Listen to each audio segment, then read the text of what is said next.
جو دن آیا ہے نا آج، یہ قیامت تک دوبارہ واپس نہیں آئے گا. کچھ کر لو، جس نے آج تلاوت نہیں کی اس کا یہ دن بغیر تلاوت کے گزر گیا. میرے عزیز، جس نے آج درود پاک نہیں نہ پڑھا، حضور کو یاد نہیں کیا، اس کا یہ دن گزر گیا بغیر درود پاک. جس نے آج سجدوں کی کثرت نہیں کی، یہ دن بیت گیا. دن کہتا ہے دوبارہ نہیں آؤں گا. حضرت عمر بن عبدالعزیز رحمۃ اللہ علیہ سے کسی نے کہا حضور یہ کام رہنے دے، کل کر لیں گے. تو آپ فرمانے لگے اگر یہ کام کل کروں گا تو جو کام کل کرنے وہ کب کروں گا؟ یہ کل پہ ڈال دوں گا تو جو کام کل کرنے وہ پھر کب کروں گا؟ وہ کل والا دن بھی پھر اسی طرح گزر جائے گا. 39 سال عمر پائی حضرت عمر بن عبدالعزیز نے. کتنی؟ ہلکا سا بولیے گا. 1 کم 40، 1 کم 39 سال عمر. پچھلے بادشاہ ظالم تھے، یہ ان کے ظلم بد ہو گئے. عوام کے ساتھ بڑی جگہ پہ وہ خیر نہیں کر پاتے تھے، جناب عمر وہ خیر بھی کر گئے. حضرت عمر بن عبدالعزیز رحمۃ اللہ علیہ سارا حکومت کا نقشہ بھی بدل گئے. یہ 20 قرآن بھی پڑھ گئے اور کروڑوں دفعہ مدینے والے پہ درود و سلام بھی بھیج کے چلے گئے. عمر 39 سال پائی، عمر 39 سال پائی. بیت گیا ہمارا وقت. پیچھے پلٹ کے دیکھتے ہیں تو بڑا کچھ ضائع کر رہا ہے. مزید نہ کرنا، مزید نہ کرنا. اپنے اگر ہم چاہتے ہیں معاشرہ اصلاح پذیر ہو تو ایک تو با مقصد، دوسرا وقت بالکل کسی موقع پہ ضائع نہیں کریں، کسی موقع. امام شافعی رحمۃ اللہ علیہ فرمایا کرتے تھے میں نے صوفیاء سے ایک بات سیکھی ہے جس نے مجھے بڑا نفع دیا ہے. حضور وہ کیا ہے؟ آپ فرماتے ہیں صوفیاء فرمایا کرتے ہیں کہ وقت ایک تلوار ہے، اسے اپنے ہاتھ میں کر لو تو بڑی مشکلات کاٹ ڈالو گے، اور اگر تم نے اس کو اپنے ہاتھ میں نہ کیا تو پھر وقت تو تلوار ہی ہے، یہ تمہیں کاٹ ڈالے گا، پھر تم کٹ جاؤ. جوان بالخصوص یہ ٹائم پاس یہ نکال دیں. مزاج بن گیا ہے ہمارا شغل میلے کا. گپیں گھنٹوں بھی ہوں تو وقت کا پتہ نہیں چلتا. شغل میلے کا. میں آپ کو پتہ ہے ہم غلام ہیں اولیاء کے، ہم صوفیاء کے نظریات کو قرآن و سنت کی ترجمانی سمجھتے ہیں. لیکن یہ کہ آپ نے نہیں دیکھا ہوگا کہ 20 لوگ اکٹھے ہو کے کسی جگہ ایک گلی سے نکلے ہوں، کوئی پوچھے کدھر جا رہے ہو تو کہیں ہم جمعہ پڑھنے جا رہے ہیں مسجد میں. 20 ہو کے نہیں نکلتے. لیکن اگر ٹھنڈے علاقے میں سیر کرنے جانا ہو تو 20 کی بس بھر جاتی ہے کہ نہیں؟ اگر کہیں فلانی جگہ میلہ لگا ہوا ہے تو پھر 2-3 گلیوں سے بسیں بھر جاتی ہیں کہ نہیں؟ میں اکثر کہتا ہوں کہ آپ نے شغل میلہ بنا لیا ہے مزارات کو. شغل میلہ، سارے رستے میں نماز نہیں پڑھی. کیا مزاج؟ وقت کو ضائع کر رہے ہیں اور بڑا زیادہ کر رہے ہیں، اور یہ پلٹ کر ہاتھ نہیں آئے گا. جن لوگوں نے کام کیا، ہمارا ہزارہ اختلاف ہے یورپ کے ساتھ، پر یہ بات تو مان جاؤ نا، انہوں نے اپنا وقت مینج کر لیا ہے، مینج کر لیا. ہم ابھی تک ہیں، بہت ساری چیزیں ہیں ناروں میں زندہ ہیں، انہوں نے مینج تو کیا ہے. تیسری بات میرے عزیز اصلاح معاشرہ کے لیے جو بڑی اہم اور بڑی ضروری ہے وہ یہ ہے کہ ترجیحات کا تعین کریں زندگی میں. میری دراصل ترجیح کیا ہے، اصل مقصود کیا ہے.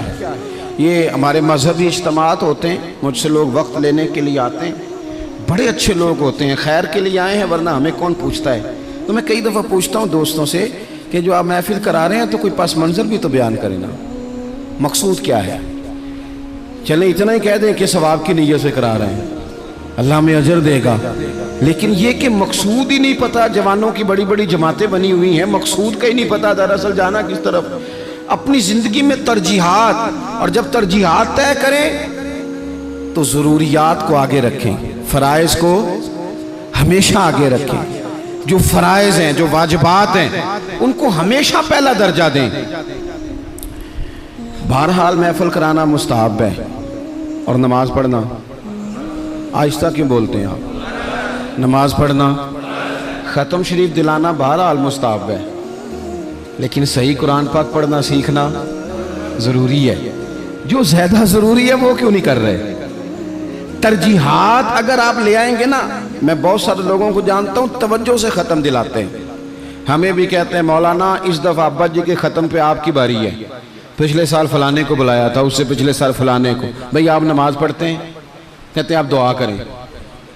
آپ دعا کریں میں شروع کر دوں. تو میں کہتا ہوں اگر نماز کی دعا کرانی ہے گھر بیٹھے بیٹھے مجھ سے تو ختم کی دعا نہیں گھر بیٹھے بیٹھے ہو جاتی, وہ بھی کر دیتا ہوں یہیں سے. اللہ تعالیٰ ان کی مغفرت فرمائے. ترجیحات ہمیشہ آپ کے جو ضروری کام ہیں یاد رکھ لیں. آپ کے مدرسہ بڑا ہی ضروری ہے.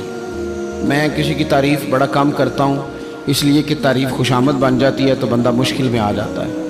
لیکن ابھی میں آیا ہوں نا تو یہاں بچے ساتھ قرآن پاک پڑھ رہے تھے. میرے حاشیہ خیال میں یہ بات بھی آ سکتی تھی کہ قاری صاحب نے حضرت صاحب نے چھٹی کیوں نہیں کرائی, مسجد میں محفل ہے. لیکن آپ یقین کریں کہ میرا دل اتنا ٹھنڈا ہے, میں نے کہا یہ بالکل صحیح کر رہے ہیں, ان کو پڑھنا ہی چاہیے. یہ جو کام ان کے لیے زیادہ ضروری ہے ان کے گھر والوں نے جگر کے ٹکڑے دیے پڑھانے کے لیے, تو جو جس کام کے لیے بھیجے ہیں وہ کام ضروری ہے وہی نہیں کرنا چاہیے. ترجیحات تو طے کرے میرے بھائی. دراصل ترجیح کیا ہے؟ حضرت طلحہ رضی اللہ تعالیٰ عنہ فرماتے ایک بدو حضور کی بارگاہ میں آیا, سادہ بندہ, بال بکھرے ہوئے, حالت بڑی پراگندہ, مشکات میں حدیث ہے. اس نے آن کر کے عرض کی یا رسول اللہ صلی اللہ تعالیٰ علیہ وسلم, حضور مجھے بتائیے اسلام کیا ہے, اسلامی احکامات بتائیں. تو حضور نے کلمہ شہادت کے بعد فرمایا کہ وقت پر نماز پڑھنا, دن اور رات میں 5 نمازیں تیرے اوپر ضروری ہیں. اس نے عرض کی حضور کچھ نفل بھی پڑھوں؟ تو فرمایا اگر تو اپنی طرف سے پڑھے تو بڑا ہی اچھا ہے. اس نے کہا اس کے بعد فرمایا سال میں 1 مہینے کے روزے رکھنا. عرض کی حضور کچھ نفلی بھی رکھوں؟ فرمایا رکھے تو بڑا بہتر ہے. پھر فرمایا حج فرض ہو جائے تو پہلی فرصت میں کرنا. حضور کچھ ساتھ نفلی بھی کروں؟ فرمایا کرے تو اچھا ہے. پھر فرمایا زکوٰۃ دے, زکوٰۃ. اس نے عرض کی یا رسول اللہ صلی اللہ تعالیٰ علیہ وسلم کچھ نفلی صدقات بھی کروں؟ فرمایا کرے تو بڑا اچھا ہے. اس نے یہ باتیں سن کے نہ صرف فرائض کی تعلیم دی, فرائض کی. آج جو خطیب مجھے اور آپ کو نکتے سنائے ہم توجہ سے سنتے ہیں, اور اگر فجر میں امام صاحب وضو کے مسئلے بتائیں تو کہتے ہیں ایڈا عالم ہی نہیں. عالم تھے اسی جن نے کل بڑی اونچی تقریر کی تھی. اگر وہ آپ کو غسل کا طریقہ بتائیں تو لوگ کہتے ہیں یہ تو علم کی شاید بات ہی نہیں. وہ نقطہ بیان کرنے والا, وہ جس کی آواز زیادہ بلند ہو رہی تھی. آواز بلند ہونا زیادہ ضروری نہیں ہوتا, دلائل بلند ہونا ضروری ہوتا ہے. آپ کی دلیل کتنی مضبوط ہے یہ زیادہ اہم ہے. تو اللہ کے محبوب علیہ السلام نے فرمایا فرض نماز پڑھ, زکوٰۃ دے, رمضان کے روزے رکھ, حج کر.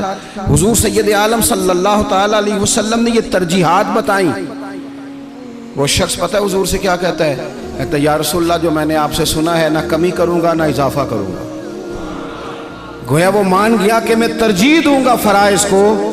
تو رسول پاک صلی اللہ علیہ وسلم نے فرمایا صحابہ کی طرف دیکھ کے فرمایا اگر یہ جو کہہ رہا ہے اس پہ ڈٹا رہا, جو اس نے کہا ہے اگر وہ سچ کیا اس نے, تو فرمایا پھر یہ بندہ کامیاب ہو جائے گا, پھر یہ فلاح پا جائے گا.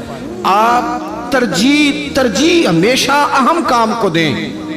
میں جو بات کرنے لگا ہوں میرے علماء اس کی ذمہ داری لیں گے. آپ سے یہ نہیں پوچھا جائے گا کہ آپ نے مزار پہ چادریں کتنی ڈالی ہیں, یہ ضرور پوچھا جائے گا کہ ماں باپ کی خدمت کی کہ نہیں کی. تو جو ترجیح ہے مزار پہ چادر ضرور ڈالیں, منع نہیں, پر یہ کہ وہاں وقت پہ جانا, وہاں ڈیوٹی ٹھیک کرنا, اور اماں ابا گھر میں پریشان ہو. رسول کائنات صلی اللہ علیہ وسلم کی خدمت میں ایک صحابی حاضر ہوئے. عرض کی یا رسول اللہ صلی اللہ تعالیٰ علیہ وسلم میں ایک مسئلہ دریافت کرنے آیا ہوں. میرے دوستو پتہ ہمیں کیا ہوا ہے,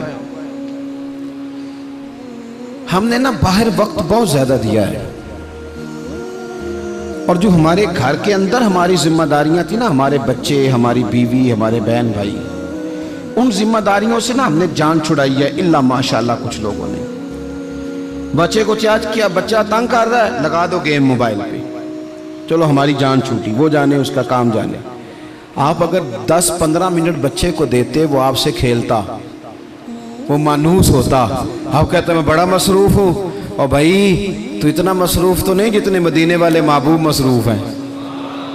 لیکن رسول پاک کے تو کندھوں پہ امام حسن چڑھ کے سواری کیا کرتے تھے, حضور کی تو گود میں امام حسین کھیلا کرتے تھے. حضرت ابو ہریرہ کہتے ہیں میں نے دیکھا ہے کہ حضور نے ان کے بازو تھامے, انہوں نے پیر پہلے حضور کے مقدس قدموں پہ رکھے, پھر انہوں نے اپنے قدم مبارک حضور کی مبارک پنڈلیوں پہ رکھے, پھر ٹخنوں پہ رکھے, پھر پیٹ پہ رکھے, پھر حضور کی زبان چوسنی شروع کر دی. تو کیوں وقت نہیں دے رہا اپنے بچوں کو؟